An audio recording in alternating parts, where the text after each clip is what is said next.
start by asking you both, both couples, what is intimacy? What does intimacy mean for you or to you?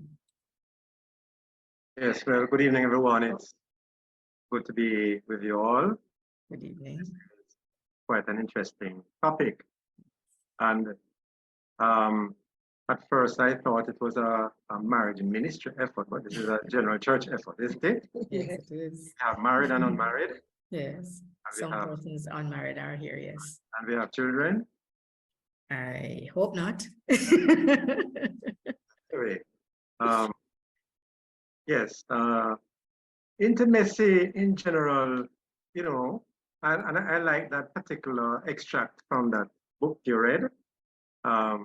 It sums it up quite well. You know, refers to close familiarity or friendship between two people. It requires vulnerability, openness, and trust. And, you know, it is a relationship. It is a feeling of being close and emotionally connected and supported.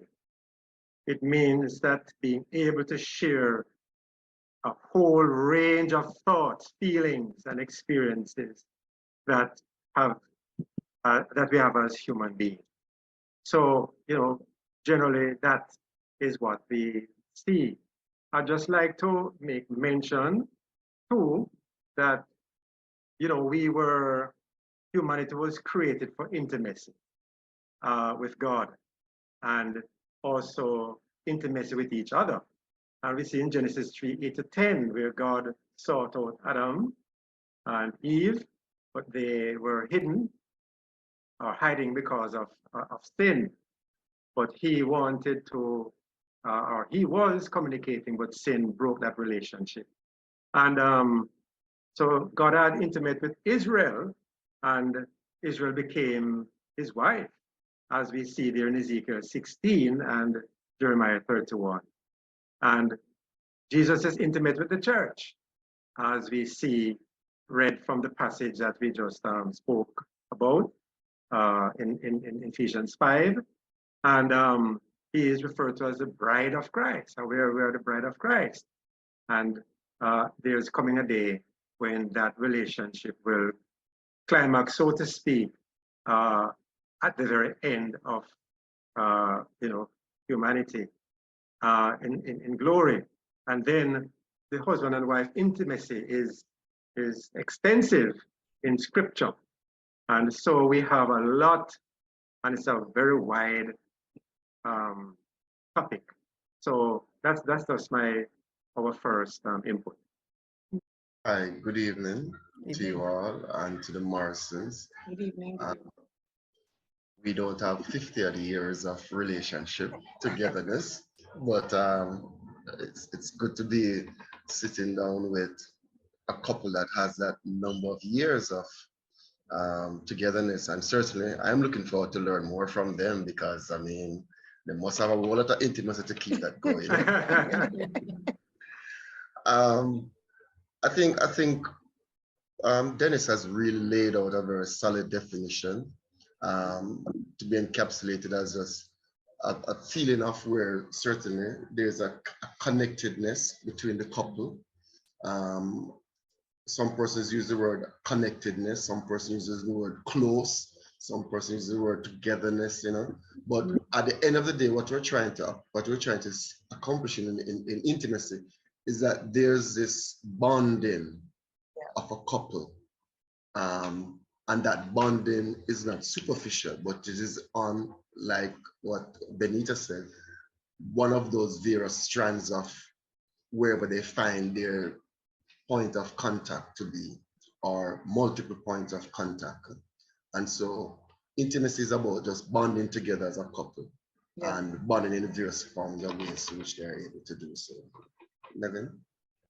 Hi, good evening, everyone. So good to be on with everyone, and to the Morrisons. Hi. Okay, so for me, basically, it has been said, you know. So I think intimacy is bond. It's about bonding, but I think also intimacy is about safety. I must be safe with you. You know, intimacy is about appreciation. It's about appreciating me for all that God has created me to be. Intimacy is also could be about beauty. You know, um, sorry. So intimacy also is beauty, my inner beauty, my outer beauty. So and all of that actually just bring us together. You know, that bonding, that closeness. And as Dennis had said that we were designed for closeness. You know, so definitely intimacy. It's really all about getting together on that in a deep way, a very deep way. Okay, thank you very much for that as well, Mr. and Mrs. White. All right, so I'm going to go now to, excuse me, to another question, which I will pose to the Whites this time. Is intimacy the same thing as sex? And if it isn't, why isn't it? Okay. That's like jumping straight to the jugular vein. Is Getting in there. intimacy Yes. the same as sex? All right. Benita had actually alluded to the fact that intimacy can be expressed in various forms. And the various forms through which intimacy can be expressed is like, for instance, you have emotional intimacy, where to really to sit down and to emotionally express themselves one to another and to have that kind of a connectedness between each other. There's also mental intimacy or physical intimacy. And those kind of intimacies certainly helps the relationship to build and to grow. There's spiritual intimacy, you know. But when we think about sex is one of the platforms of the intimacy of expression. And so sex is would consider to be a medium of expression of the intimacy in a physical sort. And that is one of the many physical ways in which the intimacy can express. So if we were to say therefore then that if sex is a part of the physical intimacy, we can say yes. The only unfortunate that we have is that in our society today, sex is becoming so much of a mechanical thing, whereby we can either do it without a kind of an intimacy or connectedness in bond and individual. And so it lends ourselves to having this kind of a question, you know, is sex intimacy and that kind of thing. But the truth of the part is that sex is intended to be a part of the intimacy of expression between couples, to build them together and to connect them together in that kind of a sense. And so, yes, it is part, but it's a part of the many physical demonstration. Like for instance, we have cuddling. We never ever move straight into just stoic sex activity like that. But we move from stages. We move from probably sitting down having a wonderful emotional talk. We move from sitting down having a wonderful emotional or spiritual time together, whether it is reading the Bible, devotional, or coming from a spiritual encounter or a spiritual service or whatever it is. We move to sitting down, holding hands, driving together in the car, holding hands, or walking, holding hands. We come home together and we decide to just cuddle up, throw feet on each other while watching television and cuddling. And so we have a dynamic of the intimacy and the types of intimacy, and it may culminate at the end in sexual activity. So yes, sex is a part of the physical expression of intimacy, but because of the fall that happened in the Garden of Eden, which Dennis alluded to, we now see sex in a kind of a segmented and divided kind of a way, but it is also a part of the intimacy in couples. Okay, thank you. Anything to add, Naveen? Well, I think Anthony has said it, but just to say that sex is a part of, you know, the intimate, a part of intimate expression, but it is not intimacy, you know, in and of itself. And one of the things with sex is that it can be most beautiful and it's most intimate, you know, expression of love. And so it's definitely a part of how we express intimacy. I like to share stories. And so I just want to share a story with you just quickly.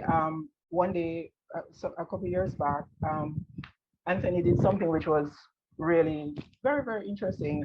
I was at work, so it appears that he actually took my spare key. So while I was at work, he went into New Kingston, opened my car, and actually drew, because he draws very well. So he drew a picture of a fire, like a burning fire, and put it on my steer and left it on my steering wheel. So when I left work that day, I was really tired.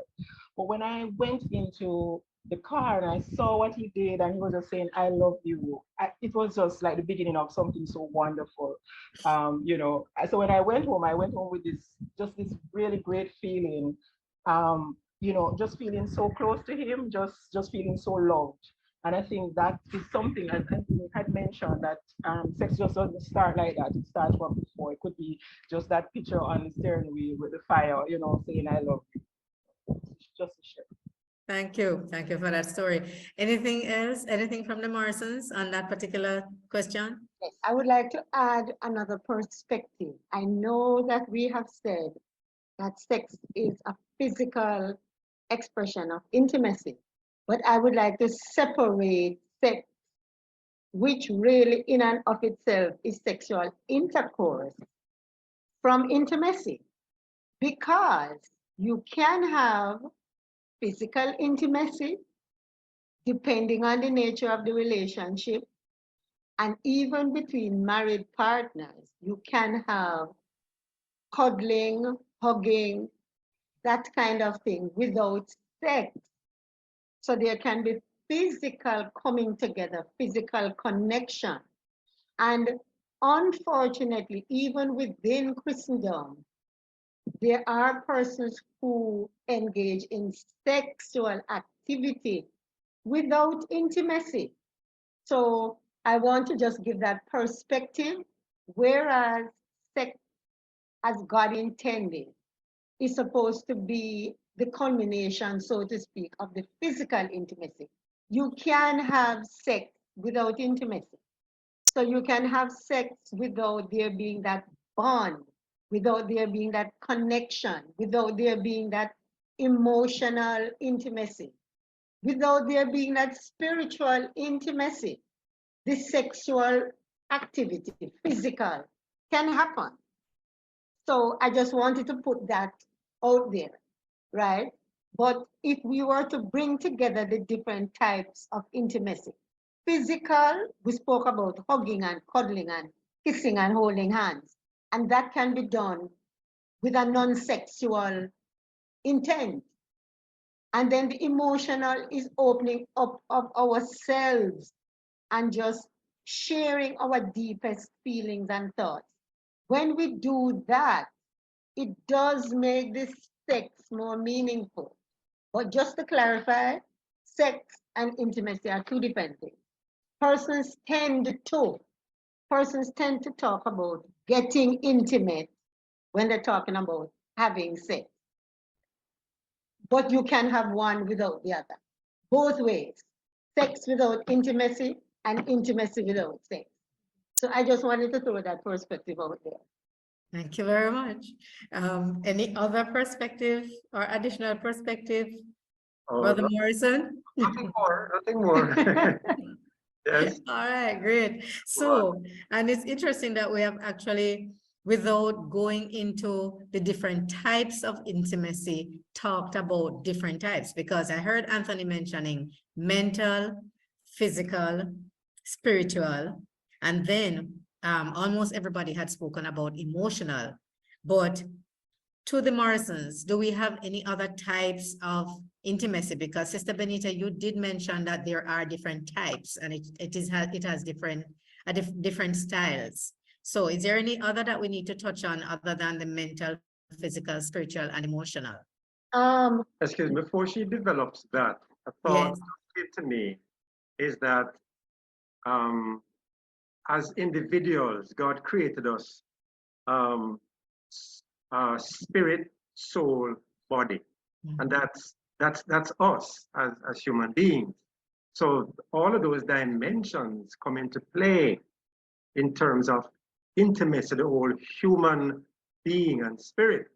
And so therefore, it's such an interwoven aspect that makes up the human being. And so I think Benita will just touch a little on the whole matter of the spiritual and emotional, etc. Just to develop a little more. Right. Just let me just quickly mention. We spoke about physical, and I think Anthony also said what they were. Right. Touching. And it's important, the physical intimacy, the touching.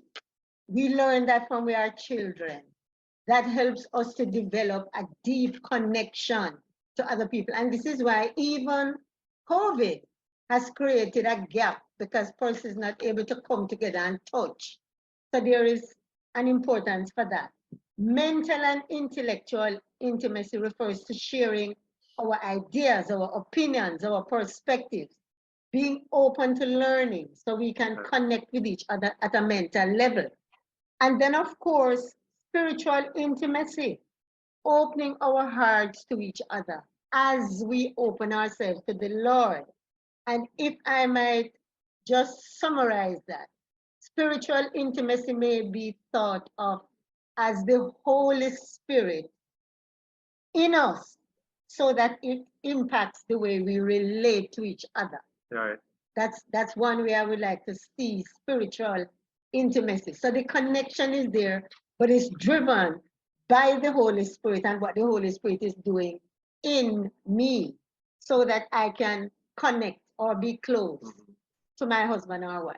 Okay, yeah, please. I just want to add to what Benita said concerning the spiritual intimacy. I think more than anything else, that's oftentimes one of the things that is neglected the most in terms of intimacy in relationship. Everybody seems to have a basic understanding of the physical intimacy and emotional intimacy and that kind of stuff. And to a lesser degree, sometimes we have an understanding about mental intimacy. I think for me, I didn't even realize that I'm so mentally driven in terms of intimacy, that it was later on in my life I found out that there was a word that kind of encapsulates something I call sapiosexual, being stimulated by the minds of individuals because of, and I found out that when I met Nevin, the first time when I met her and we sat down, I mean, we had such a very mental conversation. Yes. It had nothing to do with, hey, you look beautiful and boy, be as more and go to the, you know, it was nothing that, it was just simply conversations about life and the news events. And I found it amazing that she was able to keep up with me in that kind of a conversation. And that's when later on I found out that was like sapiosexual, and I realized that it's not just so much physical for me, but more mental for me in that kind of a sense. But the spiritual intimacy, for which Benita mentioned too, is sometimes the one that oftentimes is a little bit neglected, and persons don't necessarily see sometimes the value that brings to the relationship, because the spiritual component of it helps you to see your spouse and your partner in a much more softer way by the Holy Spirit working upon you, and take all of those physical, emotional stuff and put them in also in them proper perspectives. Because a lot of persons, even though we may have physical intimacy, and like Benita said, they have sex without even the other physical component. The Holy Spirit in that kind of a life would not therefore then help you to deal and say, hey, your wife is not just somebody to just satisfy you, or your wife is not somebody so at your own beck and call, or as your slave in that kind of instance. And unfortunately, I have had occasions where we're in the multiplicity of different counseling structures that I've had to deal with or to address. I've often find that there's an imbalance of expectations on the men's side to the woman, and it happens both whether it's a Christian male or whether it's a non-Christian male. Is my wife, and so therefore she must satisfy me, not recognizing that the wife also has needs some emotional intimacy for that physical intimacy of sex to become meaningful in that kind. So it's very important, and thanks Benita for highlighting that. If I may develop, just to say something here, to Sure. show the interconnectivity of all these different aspects, because I see the whole sexual relationship as an act of worship. Because worship, is what we do that pleases God. Yeah. And I'm sure that God is pleased when, a husband and wife enjoy what he has created Yeah. for them, because it is that which binds, because it says that two shall become one. And therefore, when there's this oneness, which even mirrors the Godhead, God, Father, Son, and the Holy Spirit, in oneness and communication and all that sort of thing that involves that relationship with the Godhead, and us as married couples having that close relationship with God makes us beautiful, Yeah. because it's an act of worship. God is pleased with it. Amen. Oh, I don't think I've ever heard that expression before as an act of worship, but thank you very much, And Dennis. Thank you very much. Joy, you better believe it. It is an It's an act of worship. Okay. You lay her So, down at the altar. folks at Hampton Green, open your ears, and those who have ears, let them hear tonight. Okay. All In right. fact, I might end up speaking in tongues. Yes, definitely. All right, so I was going to ask if you could actually elaborate a little bit more on the characteristics of the types, but I think we have gotten that. We have gotten that.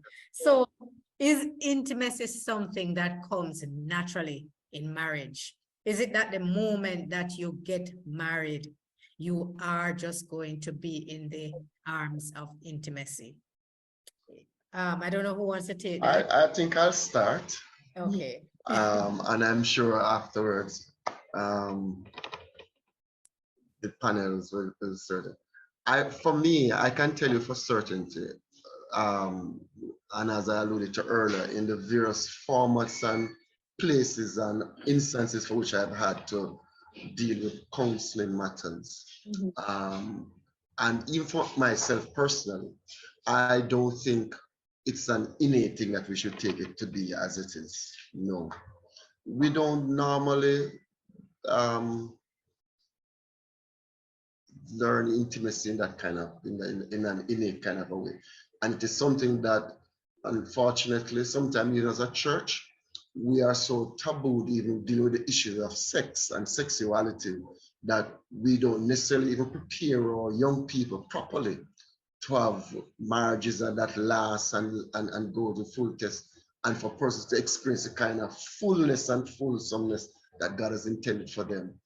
But I certainly believe that there is the necessity for more reading, more teaching, more situations like this, what Hampton Green is doing right now, panel discussions, and whereby the issues and the things about intimacy are talked about, and broadcasted for all to learn. There is no doubt that there's a part of our culture as Jamaicans that still prevails for us today. And it's a culture that whereby we are a little bit hard and aggressive and a little bit coarse. And we see that being out, being worked out, even from us as little children, being very coarse, very aggressive, being very, combative and confrontational. And it doesn't take much for us to move from 0 to 100 in terms of tempers. And so the kind of tenderness that we ought to have one towards another, it's something that goes against the natural grain for us to embody and to put forward. And that same thing translates over into a relationship. Not because a man and a woman get married, automatically, therefore, then they're going to turn on the light bulb of intimacy turn on the light bulb of delicacy of treatment and turn on the light bulb of looking out for another person in the most intimate and the most meaningful kind of a way. No, it does not happen, and it does not translate. And I must say, and this is also in relation to my area as a pastor, that sometimes it doesn't necessarily mean that all pastors are counselors. Correct. And somebody may be saying that a pastor said that, but it is true. Not all pastors are counselors, because pastors are trained to give instructions. Counselors are trained to help you to explore solutions. And that was one of the reasons why I make sure I did guidance and counseling as well, because I realized for me to lead the people of God, I need to know how to counsel them. And I can't counsel them with theology alone. Theology is going to be a dictatorial situation. Yeah. But certainly there's a necessity for more situations like these, discussions, teachings, trainings, books, or whatever it is, to help us as a people to learn more about how to be intimate. And it does not come natural. Yeah. We have mistaken sexual activities and to thinking that that is intimacy. Correct. All right. Anything to add, Devin? Well, just to add that, definitely it doesn't come naturally. I think intimacy is something that we have to work on. Well, what I had in mind was it's basically, intimacy is spending time together. And for me, intimacy is just when we spend time together. It could be doing simple things. For example, it could just be going down to Devon House to get an ice cream. It could just go into the Hope Garden and sit down and just talk. Sometimes nothing but foolishness, quote unquote, maybe foolishness, I would say. We just talk like trivial things. We laugh, we look back at the past, we just lie down on the grass. And Anthony is very spontaneous. So sometimes he'll say to me, let's go to Ocho Rios. And I'm somebody who processes things, and I have to sit down and say, okay, do I have the time? What else do I have to do? What is on my schedule? But Anthony said, let us go. To be honest, it's challenging at times, but I just get up and go sometimes and just, leave everything behind. And so you really have to work at, this thing called intimacy. We have to work on it to deepen, the bond and just to, maintain that connection. We have to work at it. We also have to pursue things together. We really have to do things together, because I've been talking to wives, and some person said, for example, they don't go out with their husbands.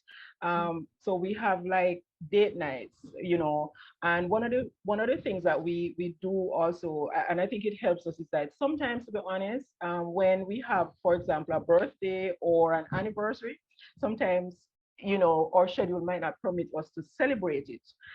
But what has happened is that because over the years we always have our date nights, we have different, sometimes we do it with the children, sometimes we do it alone. What I've found is that even when we have those important times like birthdays and anniversaries and all of that, even if we don't do what we would, everybody would, plan that big thing for that time, that occasion. Even if we don't do it, I don't feel it, because we're always celebrating, we're always, connecting, spending time together, doing activities together. One of the things that we also do, simple thing, we love Scrabble. So we bought a Scrabble board the other day, and so we're going to start, playing again. So we want to get back, because, with the schedule and everything, we have honestly stopped doing some of the things that we used to do. But we said we're going to start doing some of those things again, just playing. And, with Fridays are generally our family Friday evenings are, when we just spend that time with the family. So we say we're gonna try and go back. Even if we can't do it every week, we'll do it, So it's basically, just pursuing things together to deepen, and that's, the bond, the intimacy, because it takes a lot of work, because if we're not careful, because of how busy life is, let me tell you, I am so busy that sometimes I'm wondering, how did I, finish that, so it is so overwhelming. Sometimes I don't even remember to call Anthony in the days. And first time I used to check up on him. And I think it's vice versa, because he doesn't check up on me as often as we used to. But so intimacy. So I'm in my mind now. I said I'm gonna have to start calling him again just to check up on him. And the other day I said to him that we have to start doing some things differently to reconnect again because we're so busy and so we're losing a bit, you know. But because we've had so much, we've connected over the years and we've been so intimate over the years. Even though we're going through a challenging time, you know, it's not as pressuring because we would have done so much over the years. But I still think that we need to go back to doing some of those things that we used to do. So definitely intimacy, we have to work at it and you have to work hard and you have to be deliberate and intentional, about it. Yeah, just to make mention, to show the importance of or it takes time and effort and deliberateness in order to develop intimacy and so on. In Deuteronomy 24 and verse 5, you know that as newlyweds, the husband should not go to war for 2 years. Yes, Stay away from war, yes. so that he Spend time might with the wife. happiness to the wife he has married. Yes, You know what I mean? yes. Spend time with that wife for 2 years. Yeah, so it was so important for that time for development and Yeah. knowing each other more, etc., etc. And God's wisdom designed it. And I tell you, Scripture has a lot to tell us and to direct us as to how we should go about building intimacy and Yes. so on. Okay, that's a Thank you contribution. very much. That's a great point. And I know that some of if our younger couples are on, they probably are thinking that they probably should have taken that 2 years and not go to war. But right, I was making the point just before that it was a good segue that Nevin was making into the next question I wanted to ask you, because she mentioned some of the factors that can affect the intimacy that we need to build in the marriages. And I wanted to ask you, what are some other key factors that sometimes get in the way of creating that intimacy? All right, if I might pick up on that one. Yes, I do agree with what has been said before. It doesn't come naturally. And some factors, it depends on the background of the persons coming into marriage. Very, very important. Some of it is just the fear of intimacy itself. And some of the things, the factors that could affect intimacy could be, was one or both persons abused as a child? What were their experiences? Were they neglected? Was there fear of abandonment?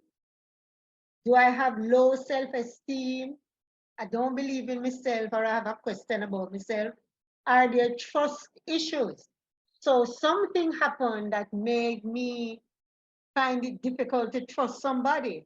And so I come now to connect with this person who is from somewhere completely different. How do I open up and trust this person? So it's different things which could drive the fear of intimacy. I just cannot open up, and it's where I'm coming from. So it is important, and this is why, as part of premarital counseling, you go through and you have to discuss where each person is coming from. What are some of the issues that they had to contend with? Because it is very important that this intimacy be built in their relationship to strengthen it, right? So these are some of the factors I wanted to mention. Yes, and sometimes it comes from family culture. How you see your parents Okay. I wanted relate. to ask you to explain that. Yes. Yeah. Family culture, you said. Yes. Yeah. Right. How they relate and so on. And sometimes even what a parent tell a daughter as to how she should behave herself based upon the mother's own experience. I performed a ceremony for a couple, and after a few, I think it was a few weeks or it could be months, I asked the young man, how are things going in terms of the sexual relationship? And he said to me, boy, it's rough, because my wife, a pure long dress she put on, or a pure long clothes she put on, and and she don't want to expose herself and so on and so forth. So things have to be done a particular way. And it was not fulfilling because of these hindrances and so on. You know what I mean? So probably the wife herself was fearful in terms of certain things.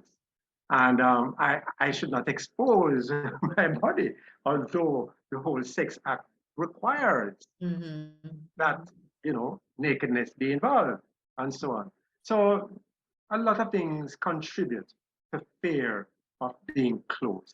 And sometimes even men, after reaching a certain stage, you find that because of physical issues, medical problems, etc., he don't want to embarrass himself and therefore, keep away from, etc., etc. So it is important that we that there are situations that can hinder intimacy. And I'm glad you mentioned that, because Sister Benita's points lent themselves more towards new marriages. And then I wanted to ask, so what about after the marriage has been going on for a while? And that point you just made, dear brother Dennis, kind of speaks to the question I was going to ask, because it's not just the new marriages that will have factors that affect the intimacy, but some of those that have been going on for years, could have other factors that develop as well. So that's a good point. So as you bring that up, sorry to interrupt, but as you bring that up, you find that sometimes after 25 years, people split up, people separate. And one of the things that happens is that during their marriage, conflicts were not handled properly. Yes. And the opportunity was taken up by during the time of raising children and so on, your focus was on them, and you did not resolve conflicts in a way that would benefit everybody. Now the children are gone. And then all of a sudden, this closet of unresolved conflicts is open, and it's like dead bones and skeletons coming at you, and you just can't handle it. And therefore, boy, people just they go their merry way, etc. Yes, no opportunity to create any intimacy. Over the years, you have to really build. It's a plant that always needs nurturing, nourishment, so that it grows. You can pick the fruits, enjoy the fruits, prune it, and take care, so that you can enjoy the benefits of that intimate relation. Yes, and I hear the gardening experience coming out there, brother Dennis. Very good, nurturing and pruning. Yes. All right. So I know we mentioned, there were some mention earlier that said Christian marriages actually are affected by these factors, but Brother Anthony, Sister Neven, are you finding that Christian marriages suffer from a lack of intimacy and the inability to be able to build intimacy as well? Christian marriages. Brother Dennis talked about the various many different Bible scriptures that talk to us about intimacy in marriages. So do Christian marriages actually suffer from a lack of intimacy as well? Yes. Well, definitely so. Like everybody else, whether Christian or non-Christian, yes, your marriage can suffer from some of these factors. The thing is this, yes, we have the scriptures, but we have to both, partners have to be very deliberate and intentional in terms of working at intimacy. And one of the things that I've found is that even in Christian marriages, we're not communicating. Communication is also a major problem, because persons maybe don't think that they can be vulnerable, speaking to their spouse, telling them just what their needs are, just speaking, telling them what is happening to them, because sometimes how it is received, it causes a person not to want to communicate. So whether it's Christian marriages or not, we have to be very deliberate when it comes to intimacy, and it's a matter of building, actually putting in the work, just like how you go to work, that 9 to 5. This is a 24/7 kind of work. You're constantly putting into it, and building. And I think I think sometimes we're really not talking to each other, but also we're not listening to each other. And I find that's also a big factor. Communication is a big factor in affecting our relationship, the intimacy in our relationships. Okay. Just to add to that, I think also, coupled what Nevin has said, I think another challenge that sometimes Christian couples face is that, and I'm just using this word tentatively, they may feel ashamed about things in their relationship that are not working well. And so, because we have this idea that as a couple, our marriage is supposed to be blessed and highly flavored, and our life is supposed to be prosperous and touching the stratosphere. And we're supposed to be within the Holy Spirit, blessing us till we're wet like people chokers, coconut oil on us. And so when we have this kind of imagery being conveyed in the church as a demonstration of the successfulness or the prosperity of our spiritual walk or our spiritual endeavors, and when as couples we may see our relationship not demonstrating or having that, then we kind of in some instances fake it until we make it. But the truth is that we fake it and we never make it. And in so doing, at the end of the day, we don't necessarily try to deal with the issues, get them addressed very quickly. And so after a while, they become festered, hardened, and calcify. And it's a way where therefore then our relationship becomes dead, intimacy die, and relationship get torn apart. And it is not until we in church that we kind of have a more balanced theology, balanced preaching, balanced Bible study teachings that let people understand that both Christians and non-Christians, we're going to have challenges in this world. But the thing is that we know that we're not alone in our challenges, and we can find confidential people, mature people who can sit down and talk about the struggles, and we can find path and solution together to go forward. And so that's where I think that the Christian couples have that kind of a problem, because we have an image of spirituality and prosperity that is just so far gone from what God really intended for us. And so that also translates over into our relationship life, and we don't address those issues as they should be addressed. Yeah. All right. No, yes, Sister Benita, I wanted to move on to the soulmate thing, and I wanted to find out whether or not both couples believe in that concept. All right, you want me to answer? Yes, go ahead. A soulmate is somebody who is perfectly suited to somebody else. Do Is I there such a thing? Does it do I really believe exist? in it? I don't. No, it doesn't exist. Full stop, I Full stop. don't. It Yeah. doesn't exist. None of us believe in it. And may I say to you, Sister Benita and Brother Dennis, my wife and I will not believe in it neither. There's no such thing as It creates one of the biggest misnomer and a false perception that you're going to spend your life and look for this searching for the wonderful soulmate. ship out of the harbor that will come in for you. When in truth and in fact, God give you free will and free choice. All you need to do now is to therefore then work together and build a relationship. Wonderful. Because people are looking for this soulmate rather than working on your relationship. You keep changing and moving from Exactly. together.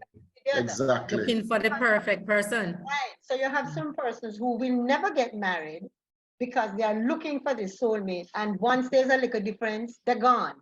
Exactly.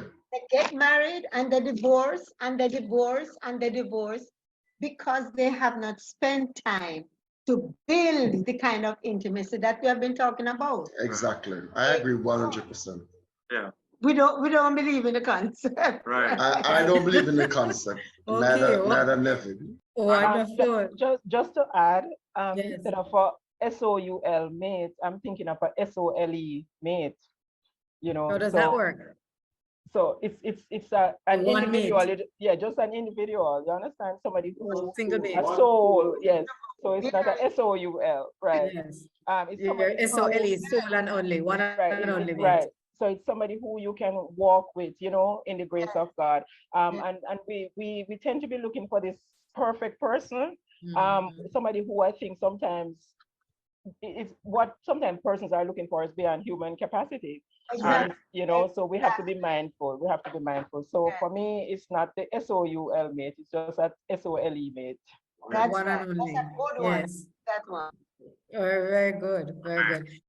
All right. So there are my second to last question for the evening. We have situations where in the marriage, one of the spouses become a roommate, or we both become roommates. And I just want to find out whether it is possible in your minds for couples to become roommates, and if so, how can you tell when your spouse is becoming your roommate, and how can you guard against that? Who want to go Intimacy first? is missing and passion is dead. That's So, when they Become roommate. And you know, it could be that you have a high level of commitment to the person, but there is no friendship, there's no relationship. So you are existing together, mhm, and you go along so that the impression is made that everything is all right. And you know, there's no, the relationship is not dynamic. There is, as I said before, for me, They're just it's sharing it's space. living in dead house, really. They're just sharing space. You know, it's sharing space. So it is very important that, as I said before, if something dies, I believe that God is a God who, or we should believe in resurrection. And if we make the effort to have a new start in our relationship, it will be very good. And then some of us, we don't feel that we feel like we should seek outside help, which is counseling, mhm, because we feel that, boy, we are such high spiritual persons that you know, we suppose we get our act together, so we don't need the help of anybody else. mhm. And as brother earlier, Anthony said, sometimes the church itself does not, from a platform, educate individuals about marriage, because sometimes we feel that the marriage must be perfect, Yeah. but in fact it is two imperfect persons depending upon God for his guidance, deliverance, sustenance, and everything to make it happen. Yes. So it is very, very, very important. Not to stray from the subject, but the fact is that you know, my wife and I, we are both retired, and so therefore I see it as putting on new tires and not retiring. And you understand? It's a new journey, and so therefore we equip ourselves to go along that journey. So we look at creative things to do to make things better as we go forward, and not just be roommates and nothing is happening. We have to go on a road of discovery and finding new things, doing new things, etc., etc., and to be deliberate about it, Yes. to make sure, because marriage don't just happen, you know, is you have to work at it Mhm. and make it happen, and don't just depend upon a miracle from somewhere. Yes. You have, it's a tire where the tire heat meets the road, and you, with the help of the Lord, just do it together as long as you both shall live. Definitely. All right. And that is a good segue again to take us into my last question as we close off. Can't believe that time has flown by so quickly, but I just want to get from each of you two tips that you have used for creating intimacy in your own, in building intimacy in your own marriage. So just two from each one of you as we close off. Who wants to Okay, go so first? okay, so I'll take that. So one for us would be basically connecting with God. So we have fallen off a bit in terms of having our devotions together because we have our individual devotions now. But one of the things that we would normally do, I think because we're so busy, the schedules, but we're actually working on getting it back in terms of meeting together for, our devotional time. So that's something that was very, I would say grand in our lives, in terms of just having, really very tough devotion. Man, you think that I'm in a theological class or something when I have devotion with Anthony. But it was very stimulating, very, very stimulating. The other thing I think would be uh, just having those date nights, doing those little things. It doesn't have to be date nights. It could be just going out for breakfast. So sometimes I take him for breakfast, just go somewhere, or just do something. It could be even having an ice cream. It could be just, as I said, going to Hope Garden, sitting down, just chilling, that sort of thing. Driving down to Hellshire just to splash in the water, or down to Ocherios or whatever. So it's just doing those little things, I think, that really helps to, to connect, help us to connect. And as I said before, we have to be very intentional, very deliberate, in working at, intimacy, at building intimacy in our relationships. Yes. Thank you very much for that, Nevin. Yeah, Anthony? you're welcome. All right. For me, I think it's one of the things that as Nevin has said earlier about me, I am the spontaneous individual. You got to have somebody spontaneous. You can't have somebody who's too calculated all the while. Somebody who's going to say, hey, let us go here, hey, let us go there, So it's about giving and taking. And I even though Nevin was, she's not that kind of a calculated, she's more the type of person who will sit down and say, should I kind of, I like the fact that when I say to her, hey, honey, let us go here this Friday or whatever, and she's like, okay, all right, then yes, she'll go, she'll be willing. So in other words, be open-minded to doing things together, and in so doing, it can help to create a kind of spontaneity and different kind of a flavor in the relationship. And also, one of the things that I love to do is that anytime out of my work or in other sphere of engagement where it calls me or it takes me to go somewhere new, I'm coming back and my wife and I are going to go there ourselves to go explore it together. Yes. So that's a mantra that I whenever I go somewhere and explore it for the first time, whether it is my job, can go there or some engagement or whatever it is, I can go there. I'm coming back and I'm going to make my wife and I, we are the entire family, or me and she alone, we're going to go. And so that's also very critical for us, So Good I'm stuff. more the type that loves to promote it. Let us go, let us experience things, do this thing together, take pictures together and save these things together. That's me. I'm the one for those kind of stuff. So even though Anthony mentioned that, when he said that he said to me, come, I will go, I must say it was a challenge to get to this place, just to add, because I'm not a spontaneous person. I like to sit down and plan and say, how much time can I give to this, when I can do this and all of that. So it was really, even though sometimes I don't communicate it to him, but sometimes it was stressful to even respond to him, but I saw the need, and I sometimes just jump without thinking anymore, and that kind of works. It really works. And it did initially, it would bring some stress on me, but then over time, I've been able to work through all of that. Yes. Yes. Okay, as you got to understand him more. Yes. Okay, good stuff. Thank you both. To the Morrisons, your All right. tips. Just quickly communicate. Discuss the issues. We find that works for us. We talk about whatever it is. We lay it out on the table. It creates more openness. And we pray about the issues. Pray about the issues. The other thing is date night. We find that works. So again, like Nevin, I don't know if she's following us, but we will just go and buy ice cream and just sit down and eat, right? We find that you don't have to do a big thing, quote unquote. You say to people it doesn't have to be expensive, because even if you don't have that, go walk at Emancipation Park. We do a lot of that together, right? In fact, we walk at Emancipation Park, and quite a number of people at Emancipation Park see us and know us. And when we're walking, somebody will say, "Hi, how is my favorite couple?" Right?